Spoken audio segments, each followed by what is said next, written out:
The purpose of this video is to explain the concept of projectile motion. So what do we mean when we say projectile motion in physics? Well, it's something that you've seen a lot. Imagine what happens when you kick a soccer ball.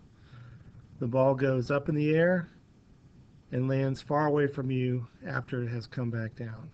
And that's really the essence of projectile motion. Projectile motion involves vertical motion and horizontal motion.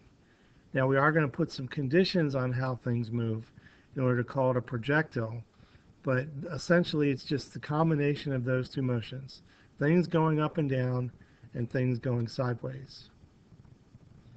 Here's a diagram that might show, the path of the soccer ball. As we kick it, it goes up, travels forward, hopefully far down the field, and lands somewhere down here. All right, so what kind of conditions might we put on this? Well, it's really pretty simple.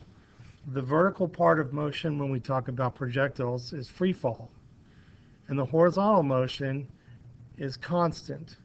If there's no air to get in the way, then things that move up and down are going to experience free fall motion, which we've already studied. And if there's no air to get in the way, and there are no horizontal forces because there's no air, then horizontal motion is going to be constant. So we combine these two things, free fall and horizontal motion, and we end up with projectiles. Now here's the key to this whole problem. The only force acting on a projectile, just like the only force acting in free fall, is the gravitational force. So we have vertical motion, free fall, constant horizontal motion, all being influenced by gravity.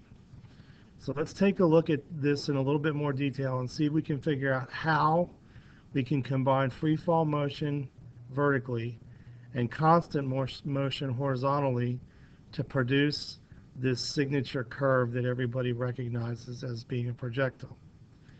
All right, so here's a grid that shows a ball going up and down. Here's the up part. Here's the down part. Clearly the up part, it's slowing down as it moves up. We can tell that because the space between each picture of the ball is getting smaller. And when it falls, the space increases as it speeds up. Notice that the amount of speed that it loses going up is exactly the same as the amount of speed that it gains coming down. And that has to do with the fact that it's gravity that's causing it to slow down when it goes up, and it's gravity that causes it to speed up when it falls down. And since gravity is the same in both cases, it's going to have the same effect. And then down on the bottom here, we have a bunch of balls that show constant horizontal motion. We know it's constant because the space between the balls is the same each time. So how do we combine motion going up, slowing down, with constant sideways motion? Well, it's really, really simple. All we do is match up a red ball and a blue ball to get the actual position of the object, which is the green ball. So here we are at the beginning. Nothing's happened yet except it has been launched. And this is important. Whatever was done to launch it has already occurred. At this position right here, the ball has initial or original velocity.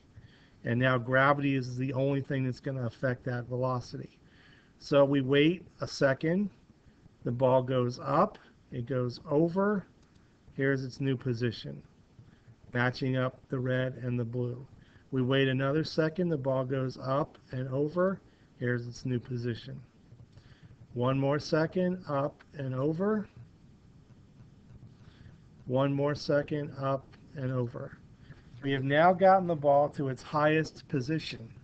Notice at the highest position that it looks like it's getting ready to turn around and come back down. You might remember from free fall motion, when something reaches its highest position, it stops going up, and it hasn't started coming back down yet. So we would say its vertical velocity at this position right here is 0. Now we're going to start matching up the falling motion of the ball with the constant sideways motion. So we continue for 1 second. Now we fall, so we go over and down. Here's the new position. One more second, we fall, we go over and down. We fall for another second, we go over and down. And then for the last second, we go over and down. And there it is. We've taken our free fall motion going up, slowing down, and our free fall motion coming down, speeding up, combined it with our sideways constant motion to produce the actual path of the object, these green dots, and hopefully you can see these green dots form a very nice curve. Now I can try and mess this picture up really good here, but let's see if I can at least connect the dots so we can get some kind of curve here. Just remember, this is being done by hand with a mouse. All right, so there's our curve. Not the greatest curve in the world, but you get the idea. So a combination of constant horizontal motion and free fall vertical motion produces this nice curved motion. This is a special curve. It has a name. It's called a parabola. In math class, you'll learn a lot about the properties of a parabola. All right, so that shows us the position of the object at a bunch of different times. Now, let's see if we can work out how its velocities might look. So here we have the same parabola for the positions of the object, but this time we're going to look at the velocity. Now remember, we have constant horizontal motion. That means the horizontal velocity of this ball, all these blue arrows, are the same. As it moves through the air, the horizontal velocity is constant. You can see that here because every one of these arrows is the same length. On the other hand, in the vertical direction, things are a little different. It starts out fast, and as we go up, it gets shorter, which means we're losing speed. The vertical velocity gets shorter and shorter until it disappears. At this point right here, the highest point of motion, the ball is only moving sideways. It is not going up and it is not coming down.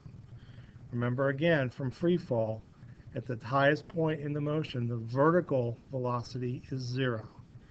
All right, so we've gotten our ball up to the top. Now it starts to fall, gaining speed. Each time we go forward, we have a little bit more vertical speed until we land down here with the same vertical speed that we launched with, but the velocity is down instead of up.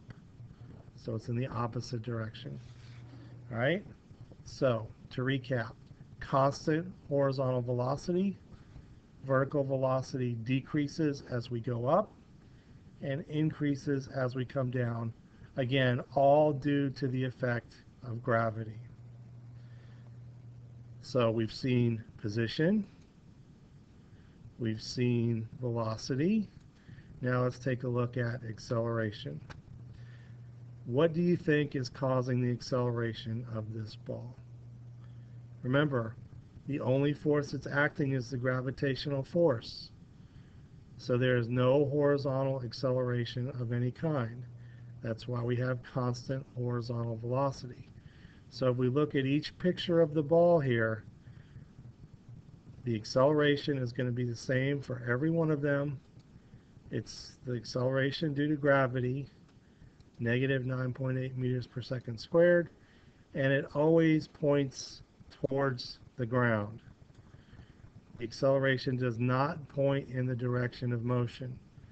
It always points towards the ground because that's what gravity does. All right, so one final recap. We have constant horizontal motion. We have vertical motion affected by gravity that causes the ball to slow down as it goes up and speed up as it comes down. And that's the concept of projectile motion. In another video, you'll see how we put this into equation form and solve problems. And possibly in a third video, we'll look at a special case, which is one very interesting problem involving things going up and down. But for now, that's all we've got.